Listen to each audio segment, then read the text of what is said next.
El Tribunal Supremo de Estados Unidos se encuentra evaluando varios casos que de una forma u otra pueden afectar nuestro ordenamiento jurídico. Ayer se emitió una determinación sobre el aborto que reforzó la defensa que por años se ha hecho de este derecho.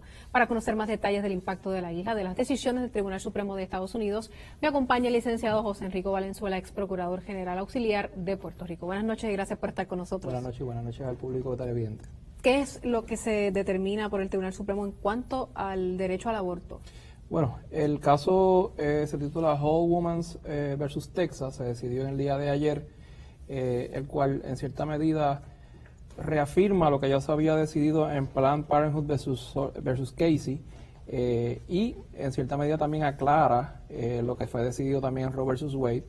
Y en esencia, el caso de Whole Woman's versus Texas, que fue el que se decidió ayer por el Tribunal Supremo Federal, lo que hace es que invalida una ley de Texas que establecía medidas restrictivas y altamente onerosas para las clínicas de aborto en Texas. Y había provocado que cerrara un buen número de ellas. O sea, habían cerrado de 41 clínicas que habían disponibles, 22. Y entonces cuando se compara la cantidad de personas que están que son de edad productiva, mujeres, en su mayoría, casi el 50% son féminas, latinas.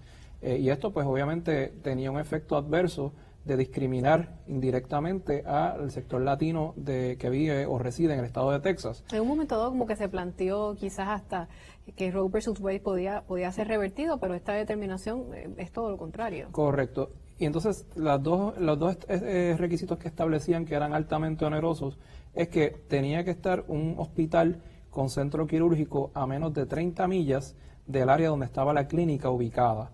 Y eso, pues, obviamente 30 millas es una distancia alta, ¿verdad? Bien grande. Y de igual manera, las clínicas tenían que cumplir con los estándares mínimos de lo que es un hospital pequeño. Y el Tribunal Supremo Federal decía, bueno, estás exigiendo que tengas cercanía a una clínica de un hospital, una clínica pero cirúrgica. Pero tienes que cumplir con estos requisitos también. Correcto. Entonces estás estableciendo un doble requisito que es no tan solo es restrictivo, sino que coarta el derecho de las personas de si deciden poder hacer el derecho al aborto. Hay que señalar también que Roe versus Wade fue modificado en el caso de Planned Parenthood versus Casey, porque el caso original de Roe versus Wade de la época de los finales de los 70 establecía la etapa de los trimestres, que en el primer trimestre el Estado no podía establecer prohibiciones o reglamentaciones para que la persona no pudiera abortar. En el segundo trimestre, dependiendo de la salud, se podían establecer restricciones y reglamentaciones. Y en el tercer trimestre se podía prohibir, salvo la persona o la mujer tuviera una condición de salud y el Estado no podía entonces prohibirle el aborto. Eso fue cambiado en su totalidad con el caso de Planned Parenthood, que ahora fue reiterado precisamente en el caso de Texas, que ya acabo de mencionar.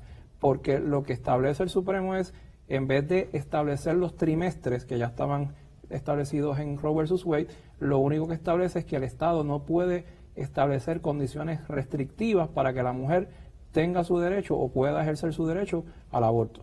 Y independientemente si uno está a favor o no de esta decisión, la realidad es que esto es un derecho adquirido y que está consagrado en la 14ª enmienda de la Constitución Federal. Nos aplica a nosotros. Y nos aplica a Puerto Rico. En el caso de Puerto Rico no está regulado como tal el derecho al aborto. ¿Podría técnicamente efectuarse un aborto en cualquier momento?